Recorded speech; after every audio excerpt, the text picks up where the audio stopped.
Salam dan bahagia anak-anak semua.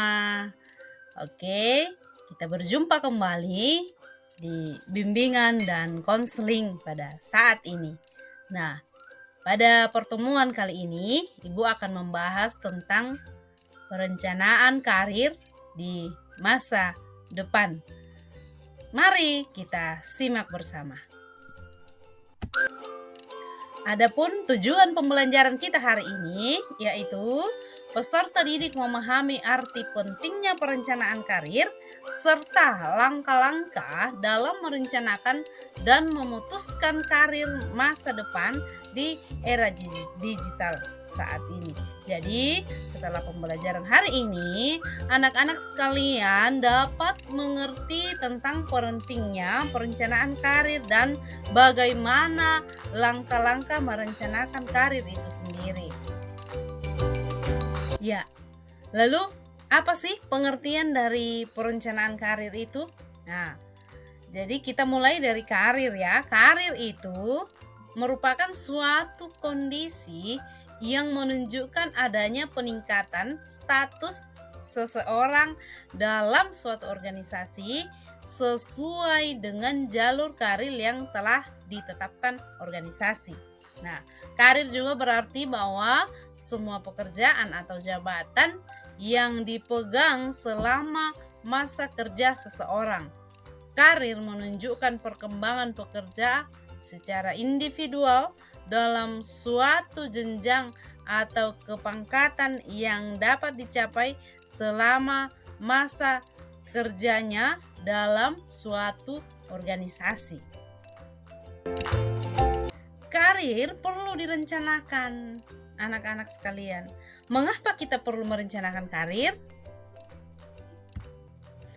Ya, anak-anak sekalian, karir perlu kita rencanakan ya, karena karir itu merupakan kesempatan kita untuk melakukan sesuatu yang membuat kita senang. Lalu karir juga merupakan kesempatan untuk mencapai sesuatu yang berharga, mempelajari hal-hal baru, serta kesempatan untuk mengembangkan kecakapan dan kemampuan yang kita miliki.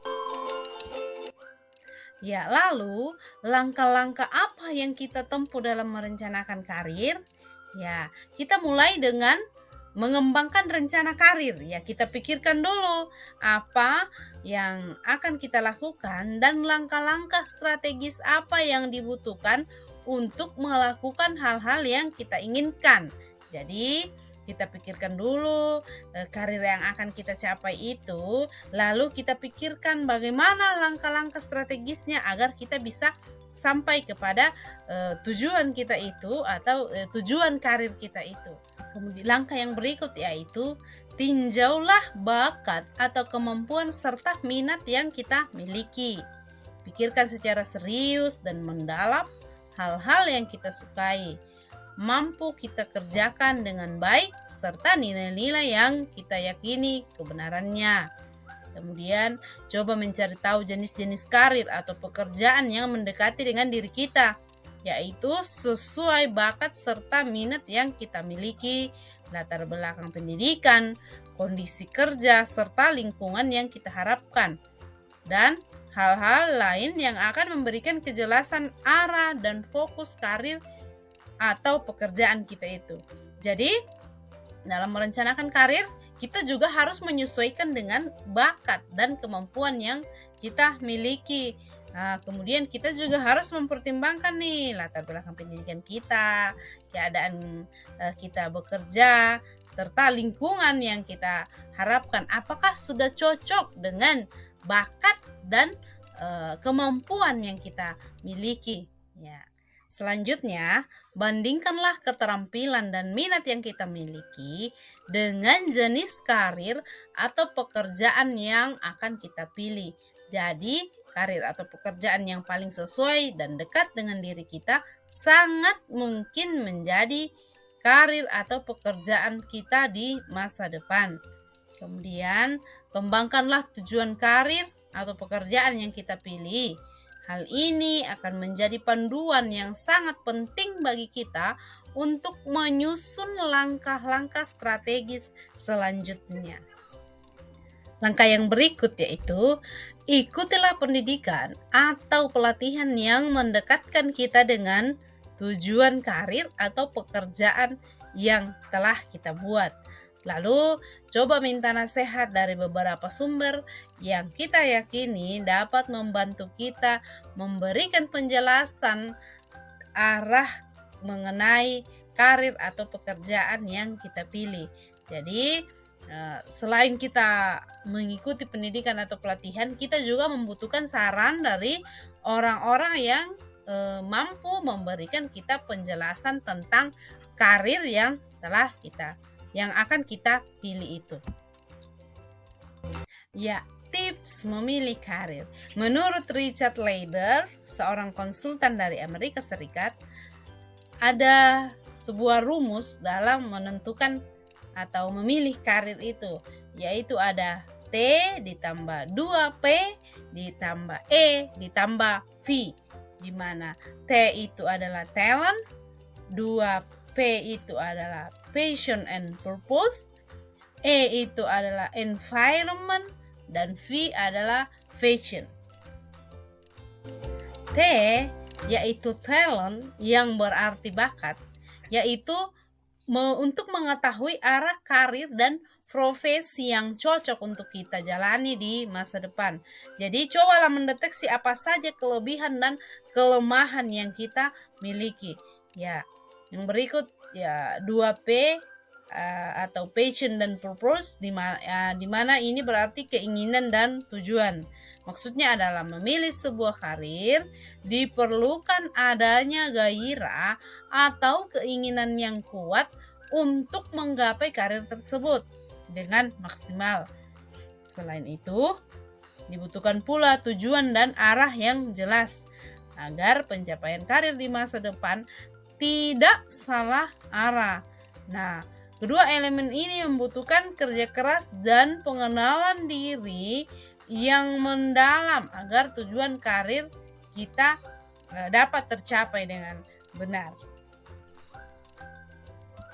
Environment atau lingkungan, di mana masa remaja merupakan fase di mana kita sangat membutuhkan lingkungan sekitar untuk dapat mengembangkan kepribadian dan emosi. Lingkungan sekitar kita dapat berupa lingkungan keluarga, sekolah, atau tempat bermain. Dalam lingkungan sekitar, seseorang dapat mengasah bakat dan minatnya sedemikian rupa sehingga dapat menggapai karir yang direncanakan. Lingkungan sekitar menjadi tempat belajar dan aktualisasi diri. Ya, jadi ini sangat penting pengaruh dari lingkungan di mana kita tinggal, karena dari situ kita dapat mengaktualisasi diri dan juga kita belajar dari lingkungan keberadaan kita itu. Fashion yang berarti pandangan atau visi. Nah, Leider melihat bahwa dengan menerapkan pola fashioning atau memandang jauh ke masa depan, kita dapat mengetahui bentuk-bentuk karir yang akan dicapai. Untuk menciptakan sebuah visi yang baik, langkah pertama adalah menggali potensi diri dan membuat perencanaan bagaimana memanfaatkan potensi tersebut untuk meraih karir yang kita cita-citakan. Jadi dalam membuat sebuah visi itu kita harus mengenali potensi kita. Anak-anak mengenali kita, kira-kira potensi saya apa ya, bakat saya apa ya. Lalu itu akan bermanfaat dalam meraih cita-cita atau karir yang anak-anak inginkan. Baik anak-anak, demikianlah pembahasan kita hari ini tentang perencanaan karir di masa depan. Saya mengutip sebuah kalimat dari Sukan Ratnakar yang mengatakan, rencanakanlah langkah Anda selanjutnya karena setiap langkah berkontribusi pada tujuan Anda. Baik, demikian video saya kali ini. Terima kasih telah menyaksikan video pembelajaran ini. Semoga bermanfaat dan sampai jumpa di video-video selanjutnya. Salam bahagia.